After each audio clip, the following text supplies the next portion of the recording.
Bien, hermanos, qué precioso es y qué lindo es estar en la casa del Señor. Amén. Estar alabando al Señor, compartiendo con los hermanos. Y alabamos y predicamos también la palabra como parte de nuestro culto. Definitivamente eso es lo que corresponde hacer a la iglesia del Señor. En primer lugar, predicar el Evangelio a toda criatura. Extender el reino, que fue la comisión que Él dio a su iglesia. Pero también como iglesia edificarnos y alimentarnos en la palabra. Por eso tenemos escuela dominical y por eso tenemos discipulado y tenemos estos programas. Pero en esa recibir de la palabra del Señor es con el propósito de que realmente podamos hacer bien nuestro trabajo. No se trata de una escuela. La iglesia no es una escuela, la iglesia no es una universidad. La iglesia no es un club social, a pesar de que en la iglesia aprendemos y que en la iglesia tenemos compañerismo. La iglesia es el método que Dios diseñó para alcanzar al mundo. Y sabemos que hay muchos ministerios y muchas buenas organizaciones en el mundo, pero ninguno de esos ministerios fue formado por el Señor. El Señor formó la iglesia, su iglesia. Ese es su plan, ese es su proyecto. Y por eso los domingos la iglesia se reúne para alabar el nombre del Señor, pero para prepararnos mejor también para cumplir y hacer nuestro trabajo. Hoy comenzamos una nueva serie en nuestra iglesia de mensajes que va a ser todavía más profundizado en los grupos de oración, así que les llamo la atención. Vamos a estar profundizando en los grupos de oración estos textos de una manera como siempre hacemos en los grupos, además de orar, que es lo principal, y alcanzar a otros para Cristo. También vamos a estar analizando y meditando y discutiendo sobre estos mismos textos que vamos a estar predicando. Y creo que es una serie muy importante. La hemos titulado ¿Enviados a quiénes? En forma de pregunta. ¿A quiénes el Señor realmente nos ha enviado? ¿A quiénes el Señor, por quiénes el Señor nos tiene en este lugar, en este mundo? ¿Cuál es la meta? ¿En quién tenía puestos los ojos cuando el Señor nos envió a este mundo? Cuando nos envió a compartir un mensaje, ¿hacia quiénes debemos de hacerlo? Realmente quien no le tira a algo no le da a nada, ¿verdad que sí? Los que nos gusta tirar o que nos gusta tirar con flecha o algo así, tenemos que tener un target, tenemos que tener algo a qué tirar. Y vamos a estar hablando de eso. Y lo vamos a hacer pensando en la persona de Jesucristo. Busquen, hermanos, ahí en sus Biblias, si lo tienen, Juan 20:21. Y a modo de introducción, y vamos a decir esta es introducción quizás para toda la serie que vamos a estar predicando. Y son palabras de Cristo ya después de Él resucitar. Está listo para Él regresar al Padre, después que terminó su obra con nosotros de haber nacido primero de una virgen, después vivir sin pecado, entregarse en la cruz por nuestros pecados. Ahora está dispuesto y listo para regresar al Padre. Y Él dice a sus discípulos, entonces les dijo otra vez, paz a vosotros. Como me envió el Padre, así también yo os envío. Así que el Dios Padre envió a su Hijo a este mundo y el Hijo en este mundo envió a su iglesia también en este mundo. Así que debido a eso y tomando en cuenta este texto, vamos a estar analizando la vida de Cristo, a ver específicamente hacia quiénes fue que Él se dirigió, hacia quiénes específicamente fue quien el Padre envió al Hijo. Y analizando eso, vamos a llegar a la conclusión también a quiénes Dios quiere que nosotros alcancemos, a quienes el Señor nos está enviando. Así que debido a que como el Padre envió al Hijo, el Hijo nos envió a nosotros, vamos a estar analizando en los Evangelios, en la vida de Cristo, a quienes el Señor alcanzó, a quienes Él se dirigió, para saber nosotros a quién alcanzar, a quién dirigirnos. Amén, ¿se entiende? Pero este primer mensaje va a ser la excepción, en que no vamos a estar analizando una acción de Cristo, sino que vamos a estar aprendiendo una enseñanza de Cristo a través de una parábola. Es una parábola muy conocida, los que somos cristianos desde que somos niños hemos oído esta parábola qué sé yo cuántas veces, los que fuimos embajadores del Rey. Recuerdo cuando era niño teníamos que aprender cómo usar el aceite para curar una herida y cosas así.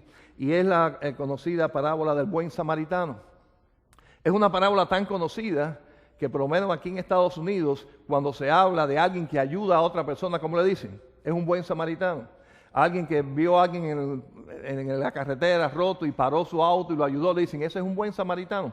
Quiere decir que la enseñanza de este personaje ha penetrado en la sociedad como un elemento positivo.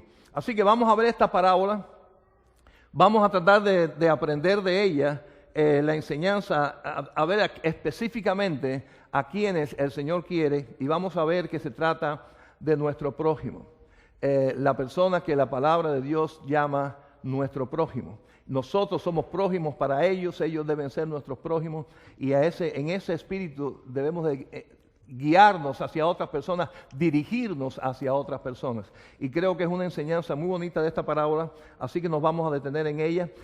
Vamos a ver como contexto de esta parábola, el primer punto está en Lucas 10, 25 al 29. Lucas 10, 25 al 29. Y vamos a irlo viendo por partes. El versículo 25 dice, y he aquí, un intérprete de la ley se levantó y dijo, para probarle, maestro, ¿haciendo qué cosa heredaré la vida eterna?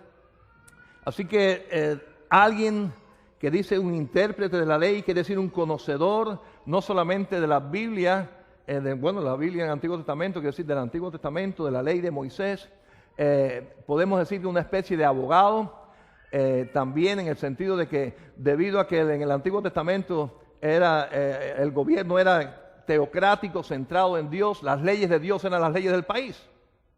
No es como ahora que el país es una cosa y la ley de Dios es otra para nosotros, pero en aquel momento esta persona, vamos a decir, era un intérprete de la ley, conocía la palabra de Dios y viene a él con una pregunta, haciendo qué cosa heredaré la vida eterna. Realmente dice para probarle. Estuve analizando y buscando algunos comentaristas, no todos están de acuerdo en que era algo negativo, de que venía con mala intención, puede que sí, que venía, sabemos que estaban buscando cómo encontrar a Jesús un fallo para acusarle, pero no sabemos exactamente si este es el caso. Pero lo cierto es que él viene preguntando acerca de qué hacer.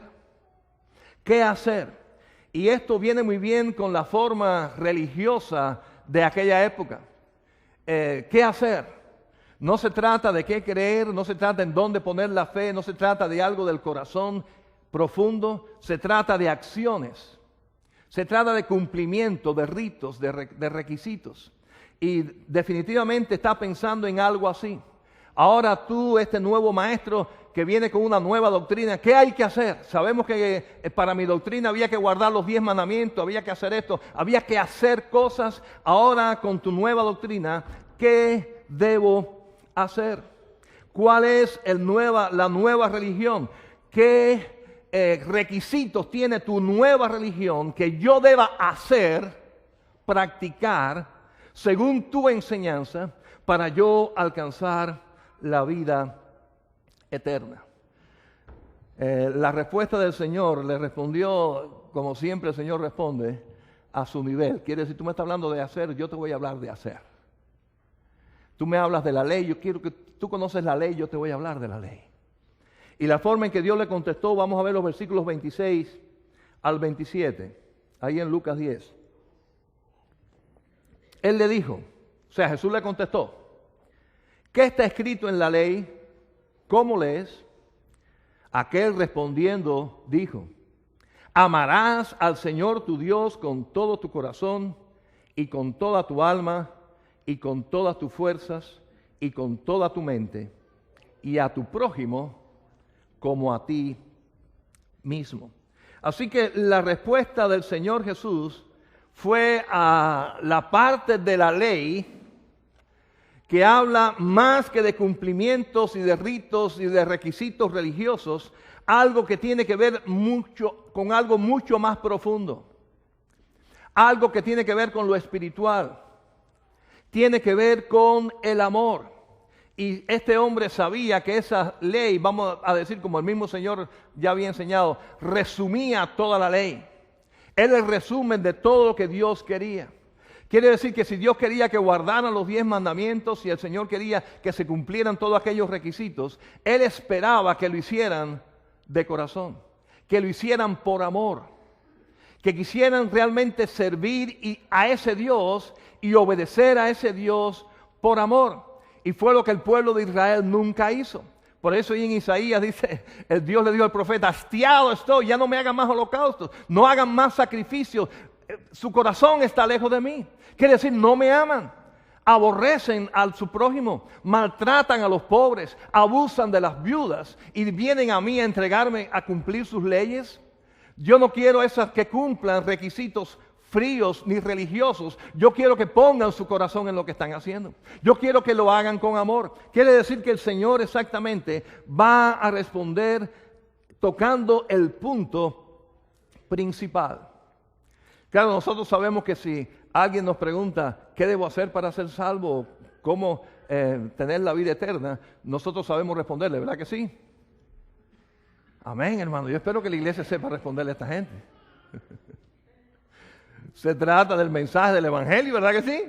La persona tiene que tener concepto de lo que es pecado, tiene que reconocer que está perdida, tiene que aceptar que Jesucristo es el único camino para ir al Padre, tiene que poner toda la fe en ese Cristo, tiene que arrepentirse de sus pecados y poner la fe en ese Cristo. Quiere decir que nosotros podemos explicar la iglesia, espero esté preparada, amén, hermano, Dios quiera que esta iglesia esté preparada para responder esta pregunta. Cuando cualquiera nos haga esta pregunta donde quiera que estemos.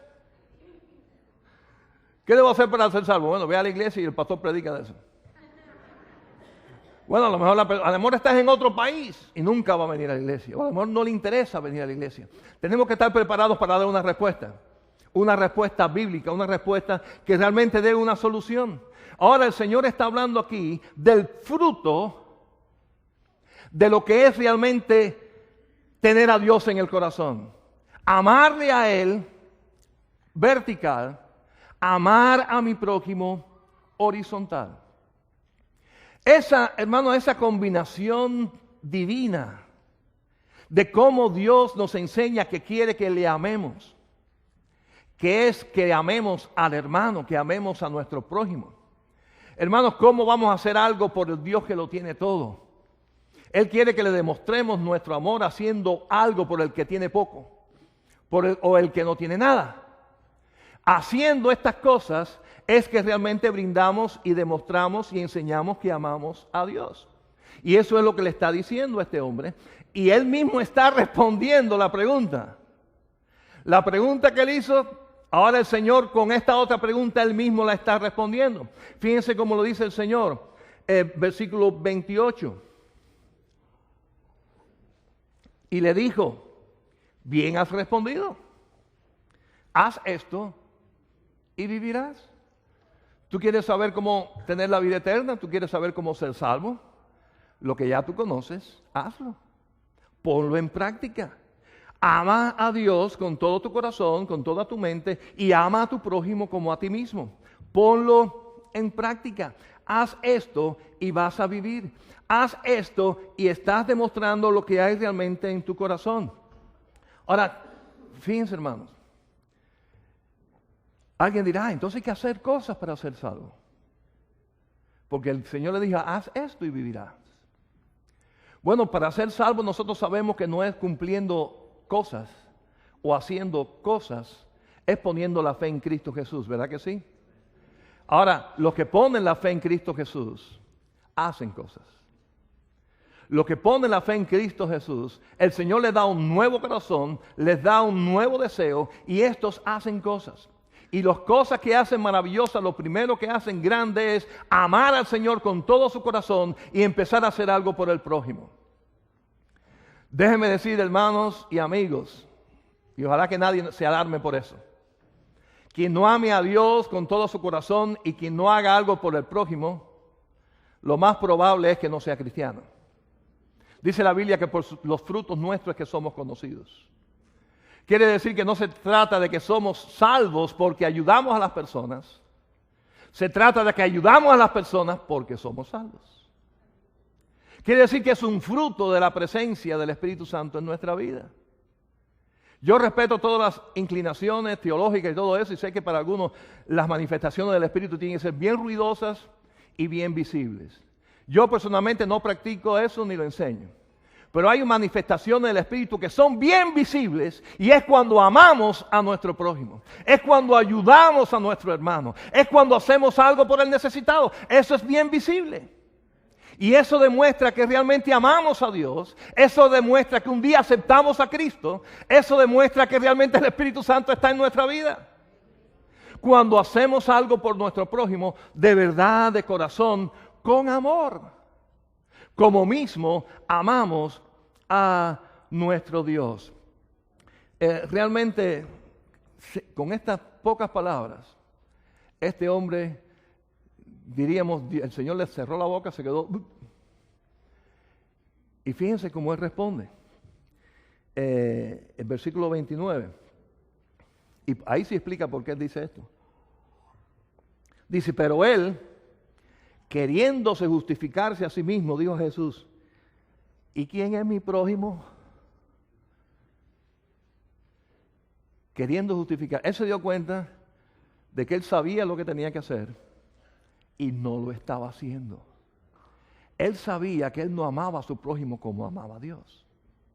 Él se dio cuenta de que él no estaba haciendo lo que debía hacer una persona que ama a Dios. Y como se quedó así para justificarse, como decir, bueno, yo realmente no lo he estado haciendo, pero es que yo no sabía quién hacerlo. ¿Quién es mi prójimo?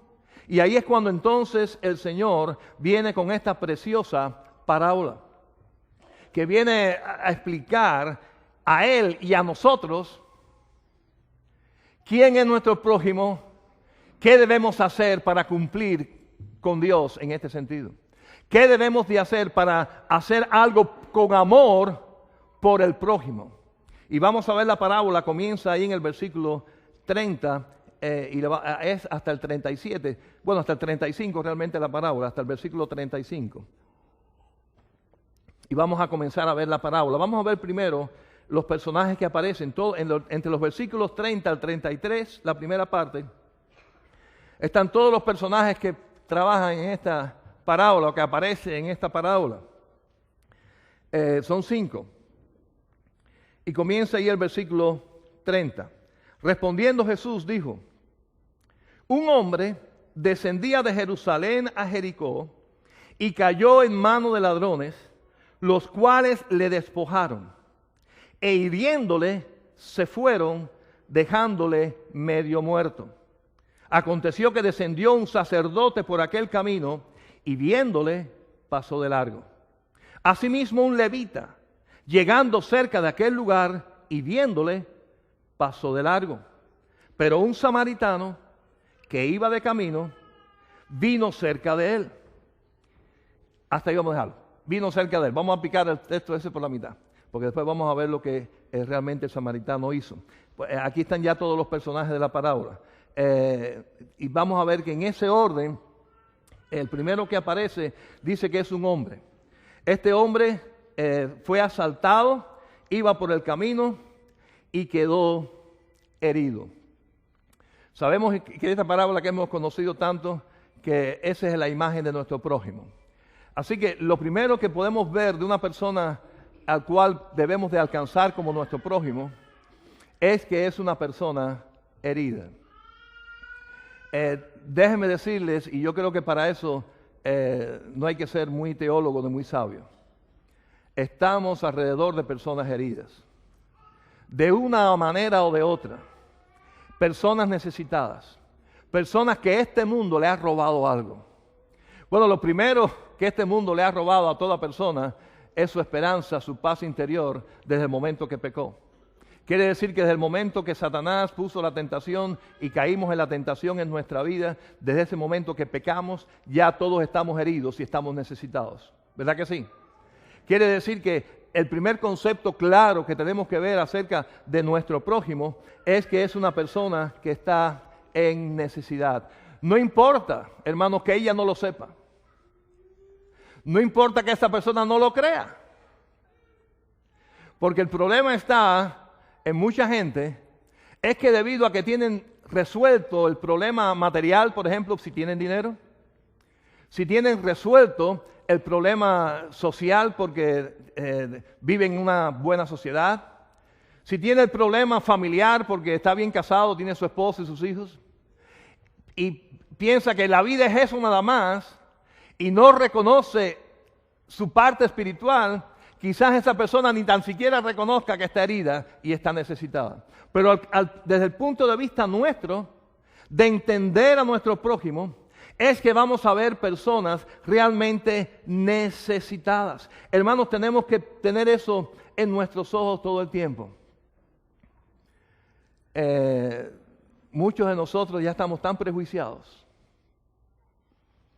que no vemos la necesidad de las personas, vemos lo negativo de las personas. Ya nos han hecho daño a otra gente, ya otra gente se han aprovechado de nosotros, ya otros nos han herido, y donde quiera que estamos mirando personas vemos, ese me quiere robar, ese me quiere herir, ese es malintencionado. Hermanos, el Señor quiere que miremos su necesidad. Lo he dicho muchas veces, pero aquí en nuestra iglesia han llegado mucha gente buscando cualquier cosa menos a Cristo Jesús. ¿Sí o no? Los que llevan tiempo aquí. Algunos han venido a buscar ayuda de dinero, otros han venido, y de hecho la historia de cuando el hermano Vélez, diácono de nuestra iglesia, vivía y era diácono de la iglesia, trabajaba en inmigración. ¿Se imaginan eso? Este hermano trabajaba en inmigración. ¿Sabe cuánta gente venía aquí a ver si Vélez resolvía un papel? Y este hermano con ese corazón tan lindo no le importaba lo que venían buscando. A él le importaba lo que él les podía ofrecer. Porque él veía en ellos, y es la visión que cada uno debemos tener en nuestros semejantes, su necesidad. Y yo siempre he dicho, no importa lo que vengas buscando, lo importante es lo que puedes encontrar. Y lo que puedes encontrar, si estamos mirando en esa persona su verdadera necesidad, su herida emocional, su herida espiritual. Y déjenme decirle que cuando empezamos a indagar un poco, hermanos, encontramos tantos problemas, y yo estoy seguro que muchos de los que estamos aquí decimos, yo también tengo problemas. Y yo también tengo necesidad. Quiere decir que esa es la necesidad del mundo. Déjenme decirle, uno de los énfasis evangelísticos que queremos para este año es a base de motivos de oración. Hermanos, cuando usted llega a una persona y le pregunta por qué quiere que ore por usted, las personas se conmueven. Porque las personas están necesitadas y no todo el mundo se interesa en orar por ellos. Así que cuando honestamente y sinceramente nosotros queremos saber la necesidad de alguien, no para chismear, no para contárselo a otra persona, sino para orar por esa persona, de corazón, las personas abren su corazón. Yo les he compartido, mi esposo y yo tenemos y yo sé que muchos hermanos lo han estado haciendo también, porque yo lo aprendí de otro pastor que lo vi hacer, de cuando vamos a un restaurante y veo que el mesero es hispano y me puedo comunicar bien con él, y le digo, mira, nosotros somos cristianos, vamos a dar gracias por los alimentos. ¿Hay algo tuyo que quisiéramos que oráramos por ti? Mire, eso no falla, hermano. Se me quedan así. Mi mamá está enferma, mi esposo está preso. Ahí aparecen cosas, estoy hablando de un mesero que sentado para comer. Quiere decir, hermanos, que hay necesidad. Y esos son los ojos que tenemos que ver. La necesidad, las personas están heridas. Lo segundo que personajes son los ladrones. Hermanos, no es que queramos decir que la verdad que hay un ladrón en todas las esquinas, aunque posiblemente sí. Pero lo cierto es que hay un ladrón y mentiroso suelto en este mundo, príncipe de este mundo llamado Satanás. Tiene todas sus huestes diabólicas trabajando, engañando a las personas, con filosofías extrañas, con religiones falsas, con sectas extrañas, cualquier cosa que desvirtúe la palabra de Dios, tratando de herir a las personas y confundir a las personas. Sí hay enemigos, hay un enemigo y hay muchos enemigos que le sirven a él haciendo daño, hiriendo. Hermanos, el divorcio, el aborto, tantas cosas están a nuestro alrededor y las personas están heridas. Porque hay un enemigo poderoso haciendo de las suyas en este mundo. Hiriendo a las personas, no solamente en lo espiritual, pero aún inclusive en sus propios cuerpos. Y en lo físico, cargándolos. El primero que pasa, dice el texto, fue un sacerdote.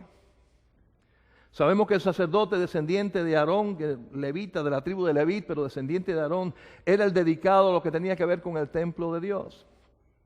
Era el que recibía las ofrendas, era el que hacía los sacrificios. Era la persona que en ese momento, antes de Cristo, servía de intermediario para que las personas cumplieran con Dios, con el Señor. Algo tan importante, algo tan sagrado. Alguien tan comprometido en la religión. Sin embargo, este personaje vio al herido, pero siguió de largo. En esta parábola, definitivamente el Señor está poniendo los puntos sobre las íes. No se trata que seas religioso. Se trata de que ames a Dios con todo tu corazón y a tu prójimo como a ti mismo. Y eso se prueba en acciones, no cumpliendo sacrificios, no cumpliendo religiones, no cumpliendo ritos. Así que un especialista de esto. El otro personaje, el número 4, es un levita. Una persona igualmente dedicada a las cosas de Dios. Primero en el Antiguo Testamento en el tabernáculo, después como ayuda en el templo, eran los cantores en el templo, eran los que enseñaban, vamos a decir, eran los maestros de escuela dominical, eran los diáconos, eran toda esa gente que servían, entre comillas, lógicamente, no estamos hablando de la iglesia, pero eran aquellas personas que servían en el templo para Dios, que no eran precisamente los sacerdotes, pero que hacían todo el resto del trabajo. Personas bien allegadas y conocedoras también de lo que es la religión. Sin embargo, siendo religiosos, no vieron la necesidad del prójimo. Están fallando también en el mandamiento principal. No están amando a Dios con todo su corazón, a pesar de que estuvieran todos los sábados en la sinagoga o estuvieran todos los sábados en el templo. Había algo más profundo que cumplir requisitos religiosos. Había esta entrega de amor a Dios y de amor al semejante. Hay una canción de Marcos Vidal que me encanta, no sé cuánto la has oído, que es una, no sé cómo llamarla, llevar la parábola del buen samaritano a la vida práctica. ¿La han oído la canción? No sé cuántos la habrán oído, una canción bien linda. Y resulta que el pastor va para una reunión, como una reunión del concilio de la iglesia, iba el ministro de música para la misma reunión, y todos pasaron por un accidente, había una persona herida ahí, pero todos estaban apurados para llegar a la reunión. Y nadie atendió al herido que estaba en la calle. Y la canción lo que está diciendo es que no nos pase eso también a nosotros. Que por cumplir, aún en algo tan sagrado como la iglesia, nos olvidemos de nuestro prójimo. Déjeme decirle, hermano, yo tuve que escribir en una hojita y lo puse en mi buró, porque a veces los pastores estamos tan ocupados haciendo tantas cosas, ¿qué si el boletín? ¿Qué si la reunión del concilio? ¿Qué la organización de la iglesia? ¿Qué esto? ¿Qué lo otro? Y se nos puede olvidar por qué estamos aquí. Estamos aquí por personas. Un pastor es pastor de ovejas, no pastor de organizaciones. Igualmente, hermano, nos sirve a cada uno de nosotros. Constantemente tenemos que reevaluar nuestra vida. Y lo que estamos haciendo es para alcanzar personas, porque hay personas heridas. Hay personas necesitadas. No solamente debemos verlas, tenemos que no seguir de largo, tenemos que cambiar. Y el quinto personaje es el samaritano. Él hizo algo igual que los demás, lo vio, pero hubo una gran diferencia. Y la gran diferencia fue lo que él hizo. Hermanos, lo que este hombre hizo refleja lo que había en su corazón. Lo que él hizo fue tener misericordia. Vamos a seguir la historia. Ahí en el 33, que lo habíamos dejado a la mitad, ¿verdad? 33, la segunda parte hasta el 35. Historia no, perdón, parábola, un cuento. Y viéndole, fue movido a misericordia. Así que los demás le vieron, pero siguieron. Este también lo vio, pero fue movido a misericordia. Y acercándose, vendó sus heridas, echándole aceite y vino, y poniéndole en su cabalgadura, lo llevó al mesón y cuidó de él. Otro día al partir, sacó 2 denarios y los dio al mesonero y dijo: cuídamele, y todo lo que gastes de más, yo lo pagaré cuando regrese.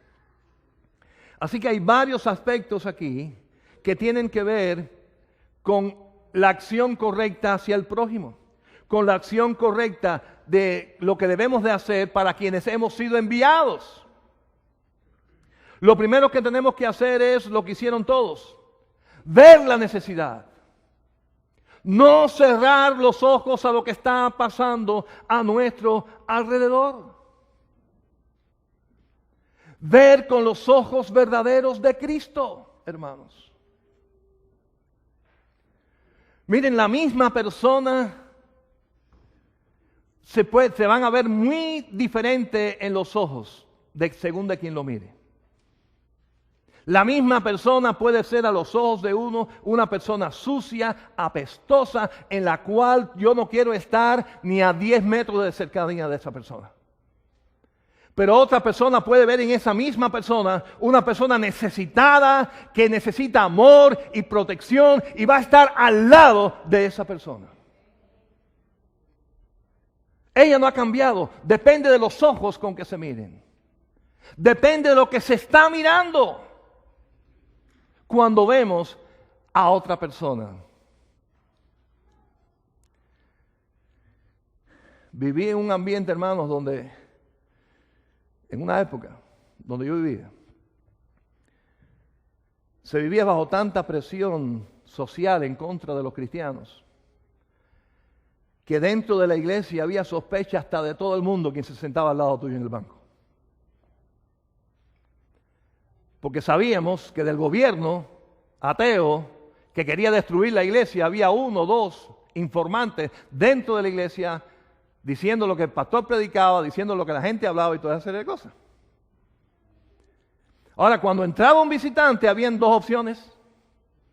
Mirarlo con sospecha, no hablarle y o decir, yo no sé quién es, pero necesita de Cristo y va a recibir mi amor.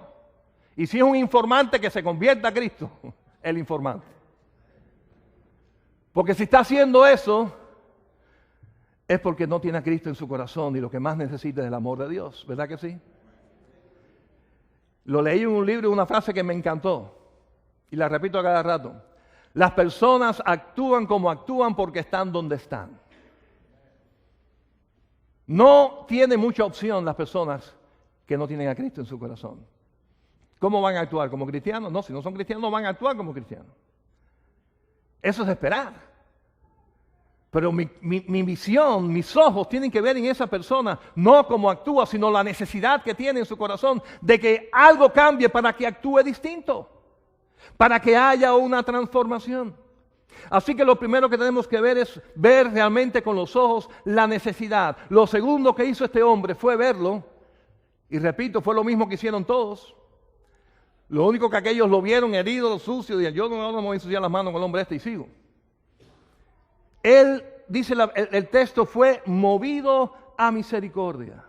Movido a misericordia. Me encanta esa expresión usada por Cristo, porque no dijo tuvo misericordia, dice fue movido a misericordia. Misericordia no es lástima, misericordia es acción. Misericordia es sentir la carga del otro y hacer algo por ayudarlo. Eso es misericordia. Lástima es pobrecito, que se las arregle como pueda. Yo me acuerdo cuando era chiquito, viajaba mucho con mi abuelo en el autobús y él siempre que se montaba una señora decía, dale el asiento. Me obligaba. Si montaba una señora mayor, bueno, misericordia, lástima es sentarse y decir, pobrecita viejita, ahí está la pobre cargando sus maletas en este autobús lleno de gente. ¿Qué va a pasar con esa pobre viejita si el autobús te da un freno? Un frenazo, va a volar con todas sus maletas. Qué lástima le tengo, pobrecita, eso es lástima. ¿Qué cosa es misericordia? Ven acá, mi señora, tome mi asiento. Usted se va a caer, ayudarla a tomar sus maletas, sentarla. Misericordia es acción. Eso fue lo que hizo, fue movido a misericordia. Dice, y vino, se acercó. Y dice, vendó sus heridas con aceite y vino. Resolvió el problema con lo que tenía en sus manos. Yo no creo que el aceite y el vino era para curar personas. El vino es la forma normal de la bebida en esos lugares para que no se fermentara. El aceite me imagino que era parte para hacer el pan. Pero era lo que tenía a mano. Y algún elemento curativo tendrá, me imagino, cuando lo usó para eso. Quiere decir que con lo que tenía en su mano, vino a resolver un problema y ayudar por misericordia a una persona necesitada. Miren, hermanos, en el nombre de Cristo, lo que tiene la iglesia en su mano es poderoso. Lo que tiene la iglesia en su mano es el mensaje que transforma personas. Tenemos la verdad de nuestra parte, hermanos, porque la verdad se llama Jesucristo. Y la verdad está escrita en este libro. No hay dos verdades, no hay tres verdades, hay una verdad. Y tiene nombre, se llama Jesucristo. Amén. Y ese es el mensaje que tiene la iglesia. Quiere decir que nosotros tenemos en nuestra mano la solución. Tenemos, hermanos, la medicina para toda enfermedad espiritual. ¿Sí o no? La palabra poderosa de Dios, predicada en el nombre de Cristo, donde el Espíritu Santo de Dios, la tercera persona de la Trinidad que está a nuestro lado, hace una obra transformadora en una persona. Eso está en manos de la iglesia de Jesucristo y de nadie más. De los que han creído en Cristo, de los que tienen al Espíritu Santo, de los que con ese Espíritu podemos interpretar esta palabra y compartirla con otros. No importa qué universidad usted haya estudiado, si no tiene el Espíritu Santo, usted no puede explicar nada de esto. No importa cuánto dinero tenga. No importa que sea el presidente de un país. Quiere decir, hermanos, que la iglesia tiene lo más poderoso para ayudar a las personas. Cuando veamos a alguien necesitado, es para que sea realmente nuestro prójimo, debemos ver su necesidad y ayudarlo con lo que tenemos en nuestra mano, que es el poder de Jesucristo. Él lo hizo y no fue algo lejano. Dice que se acercó, lo subió a su cabalgadura, lo cuidó, lo llevó. Y esta es la parte que no nos gusta mucho de nosotros. ¿Quién pagó por eso? ¿Quién pagó? El gobierno pagó, el Social Security. Él de su bolsillo. Para muchos hermanos que son tacaños, ahí es donde se prueba la cosa. Ahí es por donde le entra el agua al coco. Hasta dónde tú estás dispuesto a brindar. Hay una canción que me gusta mucho que dice, cualquier cosa pero no me toques el bolsillo. Cualquier cosa menos el bolsillo. Hermano, y a mí me encanta esa frase, yo creo que es muy americana, donde pon tu boca, pon también tu bolsillo, pon tu dinero ahí. Demuestra lo que esto no es cuento de camino. Pon lo tuyo, pon tu tiempo, pon tus esfuerzos y pon también de tu inversión. Estate dispuesto a dar. Él lo pagó de su bolsillo, hermano, de su bolsa. Está demostrando aquí, está queriendo enseñar el Señor que el amor al prójimo implica compromiso. Implica hacer algo verdadero por ellos. Hermanos, lo vendó, lo hizo en el nombre del Señor. Eso nos viene a nosotros. Ya no está hablando del samaritano, ahora estamos hablando de la iglesia. Cuando la iglesia hace eso, hermanos, cuando la iglesia invierte en las personas, cuando realmente le predicamos la palabra, los ayudamos en sus primeros pasos, hasta llevarlo a las aguas del bautismo y después guiarle los caminos del Señor y hacerle crecer espiritualmente e invertir en eso tiempo y recursos. De eso se trata cumplir con nuestro prójimo. De eso se trata amar al prójimo. Y concluyendo ahí en el capítulo, versículos 36 y 37. La gran pregunta. ¿Quién pues de estos tres te parece que fue el prójimo de que él cayó en manos de los ladrones? ¿Cuál de estos tres? Él dijo, el que usó de misericordia con él. Entonces Jesús le dijo, ve y haz tú lo mismo. Así que no se trata de qué tienes que hacer en cuanto a religión. Se trata de lo que tienes que hacer a una persona. A una persona necesitada. De eso se trata la iglesia. De eso se trata el evangelio. De eso se trata Cristo. Déjenme decirle, hermanos, cuando invertimos así en una persona, es la única inversión que podemos hacer realmente que tiene repercusiones eternas. Yo le digo, me encanta cuando hoy veo personas que se ocupan de la educación de sus hijos, eso es muy positivo. Claro que lo animamos a que lo hagan, que nuestros muchachos estudien, que vayan a la escuela, que vayan a la universidad, etcétera, etcétera. Pero déjenme decirle con toda seguridad, ninguna de esas cosas tienen valores eternos. Yo estudié arquitectura, ejercí la arquitectura por bastantes años y ya casi ni me acuerdo de lo que es arquitectura. Y déjeme decirle, llegar un momento que ni me voy a acordar de cómo ser pastor tampoco. Porque todo lo que está aquí, al final eso se va perdiendo, no sé dónde queda, pero llegamos a un momento que ya no nos acordamos ni de quiénes somos. Quiere decir que todo lo que tiene que ver solamente con la mente y con lo intelectual va a llegar un momento que de nada nos va a servir, que ni de eso nos vamos a acordar. Pero déjeme decirle en el nombre del Señor, todo tesoro que sea hecho en los cielos con valores espirituales, eso sí tiene valores eternos, en los cuales se va a disfrutar por toda la eternidad. Así que de eso se trata. Y esa es la inversión a nuestro prójimo, de cosas que tienen valores eternos. Hermanos, cuando hacemos esto, marcamos vidas para siempre.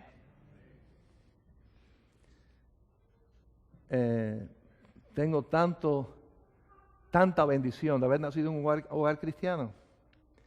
Tanta bendición que alguien, o de alguna manera mis padres conocieron a Cristo. Quiere decir que la inversión que alguien tuvo sobre ellos fue bendición a mi vida desde que nací. Y eso ha sido bendición a mis hijos. Y ahora estoy mirando que hace bendición a los nietos. Hermanos, y eso es hablando en términos humanos. Cuando pensamos en términos eternos, esa dimensión se multiplica por millones del valor que tiene.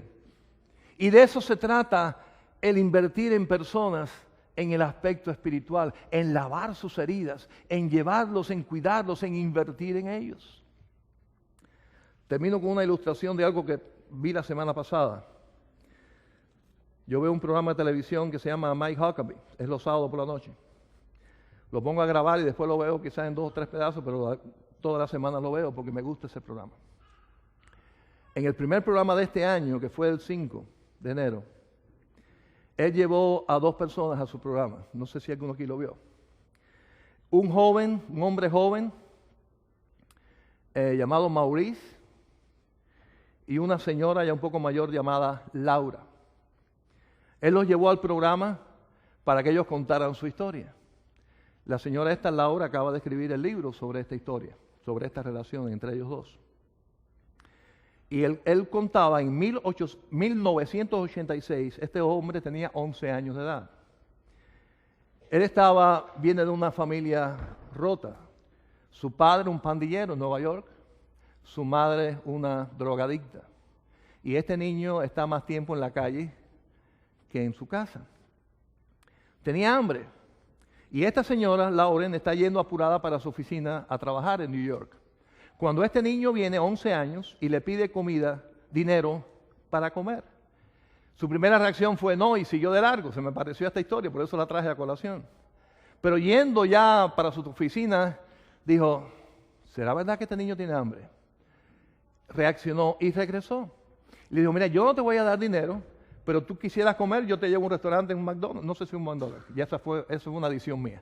Yo te llevo a una cafetería y vamos a comer. Y dijo, sí. Claro que tengo hambre. De ahí empezó una relación, porque ellos se dieron cita todos los días a la misma hora a almorzar juntos, donde cual ella le pagaba el lunch a él. Pero cuando llegó a la escuela, ella quiso también pagarle. Déjeme decirle la historia, me adelanté un poquito en esto. La historia se repitió por años. Y él cuenta que esa experiencia cambió su vida. Y hubo 2 cosas de esta experiencia de haber conocido a esta señora que cambió su vida. Una fue que ella la llevó de visita, lo llevó a él, niño, de visita a casa de su hermana. Una familia grande, una mesa grande donde todos fueron a comer. Y él cuenta, yo nunca había visto a nadie comiendo en una mesa. En mi casa cada cual comía donde podía lo que encontraba. Pero eso de estar sentado toda la familia en una mesa me impresionó tanto. Yo me dije en mi corazón, algún día voy a tener una familia y yo voy a tener una mesa. Él cuenta, ahora en este momento es un hombre de negocio, tiene 6 hijos. Y él y su esposa tienen una gran mesa en Nueva York. Una linda familia. Y él cuenta, lo que esa señora hizo por mí afectó mi vida para siempre, su atención. Pero vamos al lunch, porque esa parte fue la que más me gustó de la historia. Cuando empezó la escuela, ella le dijo, bueno, yo no te puedo ya seguir viniendo a almorzar contigo porque tú vas a estar en la escuela. Yo te voy a dar dinero a ti para que tú compres el lunch en la escuela. Y dice que él de niño dijo, tú podrías hacer algo por mí en vez de darme el dinero. Dice, ¿qué cosa? Yo quiero que tú me prepares el lunch y me lo pongas en un cartuchito de esos Browns, Carmelita, y me lo des. En vez de darme el dinero, yo quiero que tú me des el lunch en un cartucho. Dije, ¿por qué? Dice, porque todos los niños tienen eso y yo no. Nadie se ocupa de mí. Yo decía, estos niños tienen un papá, una mamá, un tío. Alguien les prepara el lunch todos los días. Yo no tengo nadie que me prepare el lunch. Yo quiero que todos vean que alguien se ocupa de mí. Que yo puedo llevar y decir, yo también tengo a alguien que me quiere. Déjenme decirle, esa historia a mí me conmovió tremendamente viendo en televisión. Y déjenme decirle, hermanos, las personas están esperando que alguien se ocupe de ellos, que alguien les ame, que alguien les dé una palabra de esperanza en este mundo. Hermanos, la iglesia es la que tiene esa palabra de esperanza. Si nosotros cerramos los ojos a la necesidad de la gente, no estamos amando a Dios como Él quiere que le amemos. Estamos faltando al mandamiento que resume toda la ley de los profetas. Amar a Dios con todo nuestro corazón, pero al prójimo como a nosotros mismos. Hermanos, el Señor nos dio la misma misión que el Padre le dio a Él. Fue alcanzar a los perdidos, fue amar a los necesitados y hacer algo por ellos. A eso la Biblia le llama nuestro prójimo. Y las personas que están a nuestro alrededor, no importa cómo piensen, no importa cómo se vistan, no importa la vida que han tenido, no importa cuán heridos estén, no importa cuán lejos están de Dios, ellos son nuestro prójimo. Y están esperando la ayuda, hermanos, espiritual, que la iglesia es la única que le puede dar. El gobierno le puede dar mucho dinero, le puede dar cualquier cosa, no le va a dar la ayuda que necesitan, es la iglesia. Porque es la que tiene el mensaje de Cristo. Vamos a orar.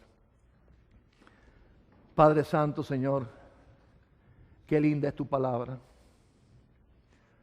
Señor, yo te suplico que tú nos ayudes. No solamente a través de estos mensajes que vamos a estar recordando lo que tú hiciste por otros,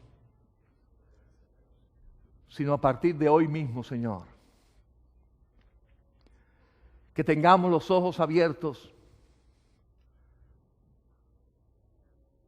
porque hay muchos heridos a nuestro alrededor, en nuestro camino,